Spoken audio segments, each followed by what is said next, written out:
Bible in a year in the 1 Year Bible, and today's reading for August 19th is, well, in the Old Testament anyways, from Esther chapter 4, verse 1 through chapter 7, verse 10.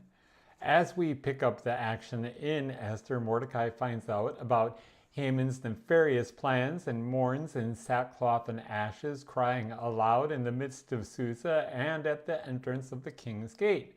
Indeed, there was great mourning all throughout the city and all throughout the provinces, everywhere that the decree had gone out, as the people were mourning for the Jews.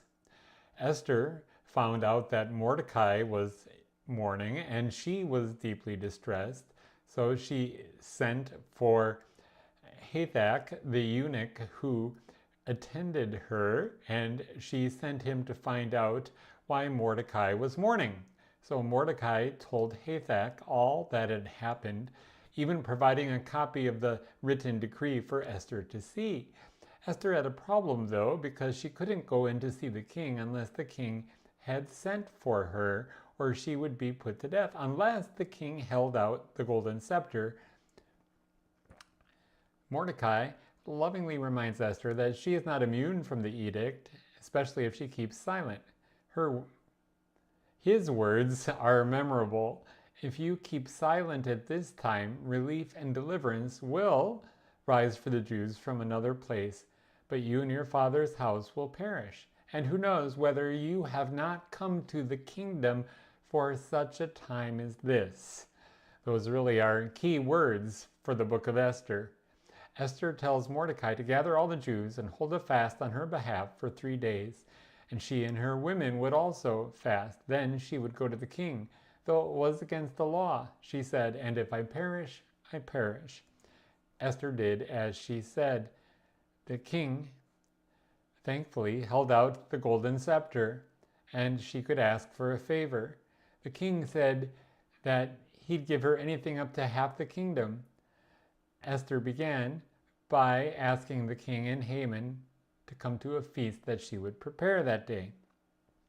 So they came, and as they were drinking wine after the feast, the king asked Esther what her wish was, and she invited both of them back to a feast the next day. In the meantime, Haman passed by Mordecai, and Haman was very upset that Mordecai neither rose nor trembled before him. So Haman had to get together with his wife and friends, his wise men, and showed them all his riches and told them all the honors bestowed on him by the king and how Esther had invited him to those 2 feasts. They all said to Mordecai that he should build a gallows, specifically a wooden beam, 50 cubits high. That's 75 feet, pretty high. And then in the morning tell the king to have Mordecai hanged on it. Mordecai got it ready and was pretty pleased with himself.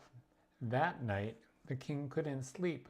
He went through all the history books and read how Mordecai had saved him from the 2 eunuchs that had tried to kill him. He also found out that nothing had been done to honor Mordecai. Just then, Haman happens to show up, and the king asks Haman what he should do to honor a person he wanted to honor. Haman thought the king was talking about him, so he said the king should give the man royal robes to wear and a royal horse and a royal crown, and then he would process through the city with his accolades being proclaimed. Imagine Haman's surprise when the king told Haman to honor Mordecai in this way. Haman had to obey the king. He was humiliated. After all that was over, Haman's wise men and his wife said that if Mordecai was a Jew, it didn't look good for Haman. Sure enough, at the banquet, Esther reveals that she and her people have been sold into death. The king asks who had done this evil deed, and Esther says, "A foe and enemy, this wicked Haman." The king arose in anger and went to the garden, while Haman started to beg Esther for his life, falling down on the couch where Esther was. When the king came back, it looked like Haman was trying to assault Esther, so the king had Haman hung on the gallows that he had prepared for Mordecai. So there are a few notes here that I have to share about this. First of all, Esther, in the way that she words her request to the king, makes it clear that she is one with her people. Her life and their life are bound together, as is their destiny. And the king's fury and Esther's anger aren't even fully captured by the English translation. It is a little bland in comparison to the Hebrew. As we get to tomorrow's reading, we will see that there were some important issues for the king to consider, which is why he stepped out into the garden. According to royal protocol, Haman should have seen himself out at that point. No one was allowed to be alone with the queen. Yet, where could Haman go? He was between a rock and a hard place. The Aramaic book called the Targum of Esther says that the angel Gabriel gave Haman a shove, and that is how he fell on Esther's couch. There was no other way that they could explain it. Who would dare to do such a foolish thing?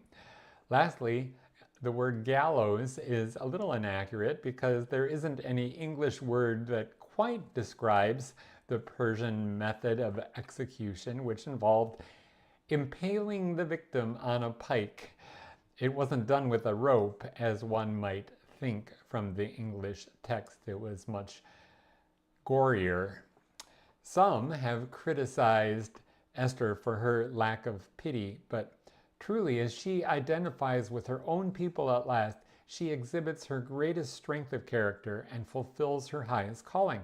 She no longer is a beauty queen, a trophy wife, a queen in name only. She is now given to rule the kingdom where God's people were dwelling. She was called to fulfill a specific role at a specific and crucial time in history. Like Esther, we ourselves have received life even after being sold into death. And this life was won for us on the cross of Christ, our crucified and risen Savior. May God be with you and bless you, and I'll look forward to talking with you again real soon.